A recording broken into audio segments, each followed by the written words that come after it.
annoncé, on a cru à une plaisanterie, un film en images de synthèse qui bouleverserait l'industrie.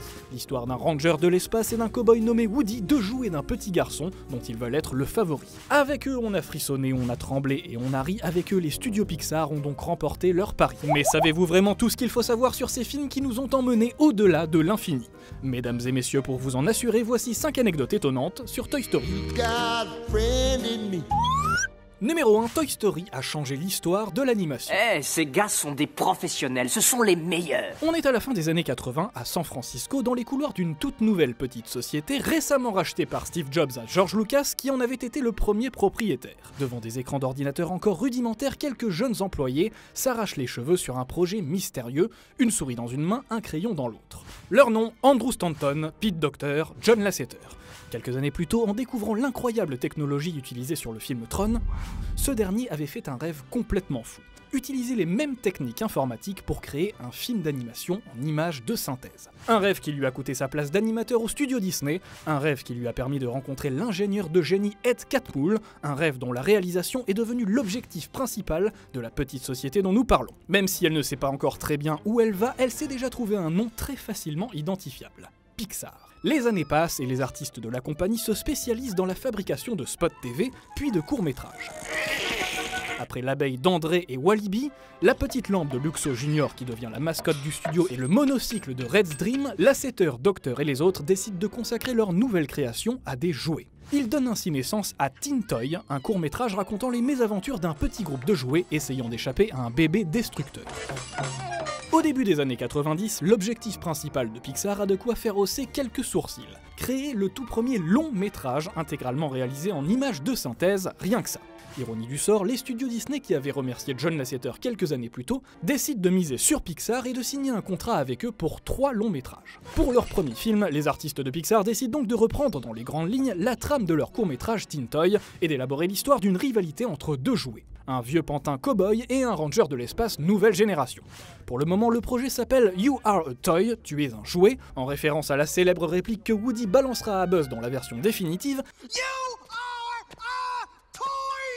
Et les personnages ne ressemblent pas du tout, mais alors pas du tout, à ceux que l'on connaît aujourd'hui. Leurs personnalités ne sont pas encore tout à fait définies et les scénaristes tâtonnent encore un peu, notamment concernant Woody, qui apparaît encore comme un grincheux réellement antipathique. Il faut dire que le défi est de taille et que rares sont ceux qui ont confiance en Pixar pour le mener à bien. C'est ainsi que Mattel, dubitatif quant à la réussite du film, refuse aux artistes les droits de ses poupées Barbie. Pour couronner le tout, les studios Disney, dirigés à l'époque par Jeffrey Katzenberg, ne lâchent pas Pixar d'une semelle et leur imposent leurs conditions à coups de mémos intempestifs et de directives arbitraires. De quoi décourager un peu l'initiative. Et pourtant, même s'ils ne le perçoivent pas encore, une lumière attend les artistes de Toy Story au bout du tunnel. Une victoire triomphale qui transformera pour toujours le visage du cinéma d'animation.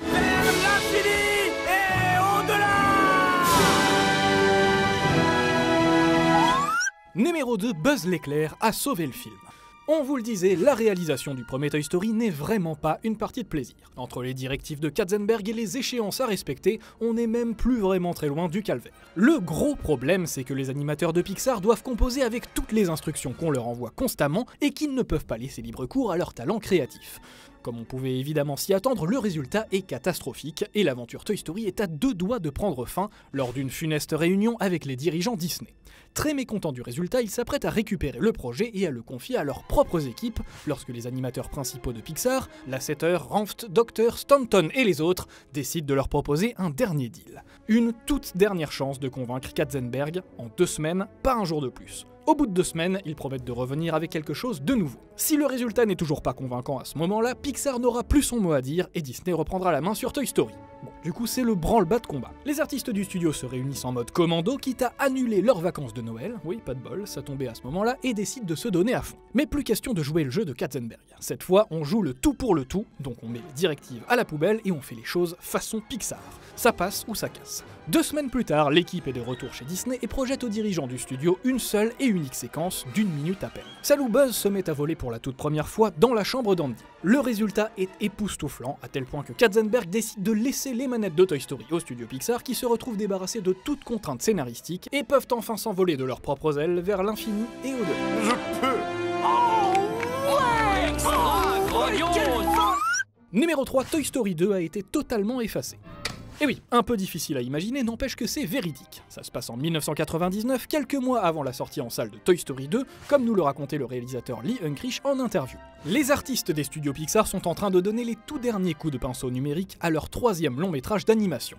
Après Toy Story 1 et 1001 pattes, ils ont bien l'intention de frapper encore plus fort qu'en 1995 avec les nouvelles aventures de Woody et Buzz, et là, c'est le drame. Vous savez ce moment de solitude horrible, quand le courant saute, que votre ordi s'éteint et que vous perdez tout un après-midi de boulot en 1 seconde. Bon, bah là c'est pareil, mais c'est 5 ans de boulot. It's amazing that can happen, but somebody accidentally typed in a line of instruction into the computer and the whole server started erasing itself. Bon, voilà, on peut imaginer assez facilement la journée de merde qu'ils ont dû passer au studio Pixar. Hein. Comment on va expliquer ça aux investisseurs? Toy Story 2 doit sortir dans quelques mois et il a disparu. Aucun moyen de le récupérer. Sauf que si, heureusement, j'ai même envie de dire miraculeusement. Thankfully, a woman who was one of the technical people on the show, she had been home on maternity leave, and so she brought a copy of the whole movie to a local computer and had it at home to do her work. And so when this happened, she remembered that she had that at home, and so they drove to her house and picked it up and drove entire it. movie. The entire movie that was supposed to come out in several months. Yeah, so that saved the day. Galen Sussman. Bref, autant le dire tout de suite, si elle n'avait pas été là, ça aurait été la fin du voyage pour Toy Story 2, ça va de soi, mais aussi pour les studios Pixar en général, qui en étaient encore à faire leur premier pas et qui n'auraient jamais pu se remettre d'un coup pareil. Autrement dit, on n'aurait jamais vu Monstres et compagnie, Le Monde de Nemo, Là-haut, Ratatouille, Wall-E, Coco, Les Indestructibles et vice versa. Voilà, merci madame. Numéro 4, Buzz l'éclair a failli voyager à Taïwan. Au lieu de se retrouver prisonnier d'une garderie dans Toy Story 3, Woody et Buzz auraient très bien pu prendre l'avion direction l'Asie si les choses s'étaient passées autrement. Comme on vous le disait plus tôt, au début de leur collaboration, Disney et Pixar ne sont pas forcément partis du bon pied, et sous le règne de Monsieur Michael Eisner, les relations ont eu tendance à se tendre encore plus. L'une des raisons majeures de leurs nombreux désaccords, le studio Circle 7. Petite succursale de la Walt Disney Company spécialisée dans les longs métrages de seconde main, destinés au marché de la vidéo, et notamment chargée d'élaborer des suites un peu cheap au succès de Pixar tels que Toy Story et Monstres et compagnie. Pourquoi? Eh bien tout simplement parce que selon une clause très précise du contrat qui unissait les deux studios, une fois sortis en salle, les personnages qui peuplaient les 3 premiers longs métrages Pixar appartenaient à Disney, et ils avaient le droit d'en faire absolument ce qu'ils voulaient. Du coup, allez hop, des suites en direct tout DVD. C'est ainsi que dans Monstres et compagnie Lost in Paradise, Bob et Sully devaient partir à la recherche de Boo dans le monde des humains, et que dans Toy Story 3, Buzz était renvoyé à l'usine, à Taïwan, pour une réparation, et tous les autres jouets se lançaient à sa rescousse. Bref, en 2006, quand Disney a officiellement racheté Pixar et que John Lasseter a été nommé directeur artistique des 2 studios, Circle 7 a été officiellement fermé et tous ses projets annulés. Du coup, on saura jamais ce qu'ils auraient donné, mais apparemment, c'était vraiment pas terrible. Et puis même si ça avait été relativement de qualité, on est prêt à parier à peu près ce que vous voulez que ça ne serait jamais arrivé à la cheville de ceux-ci. Bonne route, partenaire. Numéro 5, il cache de nombreuses références au ciné. Non, Buzz, je suis ton père. Un requin prénommé Bruce en référence aux Dents de la Mer qui se la joue Shining dans Le Monde de Nemo, un rat fan de Rocky dans les cuisines de Ratatouille ou le célèbre HAL 9000 en méchant de Wall-E. Bref, les artistes des studios Pixar sont aussi des fans de ciné. Les 3 premiers Toy Story notamment sont littéralement bourrés de références aux plus grands classiques du 7e art. En vrac, on a donc l'intro des aventuriers de l'Arche perdue, la chute de James Stewart dans Psychose, la musique de 2001 l'Odyssée de l'espace, la poursuite en Jeep pour échapper au T-Rex dans Jurassic Park, la descente en rappel de Tom Cruise dans le premier Mission Impossible, la moquette du Overlook Hotel de Shining et beaucoup de Star Wars. Sinon, sachez également que dans le script original coécrit par Joss Whedon, le premier Toy Story devait se terminer avec un sauvetage déjoué par une poupée Barbie façon Sarah Connor dans Terminator 2. Bon, et au rayon des références habituelles cachées dans tous les films Pixar, on retrouve évidemment dans chacun des 3 premiers Toy Story le fameux code A113, correspondant au numéro de la salle dans laquelle Lasseter, Dr. Stanton et les autres ont étudié l'animation, et bien sûr la camionnette Pizza Planet. Voilà, on vous a tout dit. Ah non, pardon, on a juste oublié de vous préciser que le personnage de Tin Toy, dont on vous parlait en début de vidéo, pouvait être aperçu dans cette scène de Toy Story 4, que le chiffre 95 présent sur la locomotive de Toy Story 3, mais aussi sur la carrosserie de Flash McQueen dans Cars, correspond à l'année 1995, durant laquelle est sorti le premier Toy Story, que pour animer le déplacement des petits soldats, les animateurs de Pixar s'étaient scotché les chaussures sur des planches en bois, que Sid, le méchant gamin qui martyrise les jouets, était inspiré d'un animateur du studio, dont le passe-temps favori était de démonter monter ses figurines pour en faire de nouvelles créations hybrides, et enfin que le logo qui orne l'uniforme des petits aliens de Pizza Planet représente en fait, une pizza.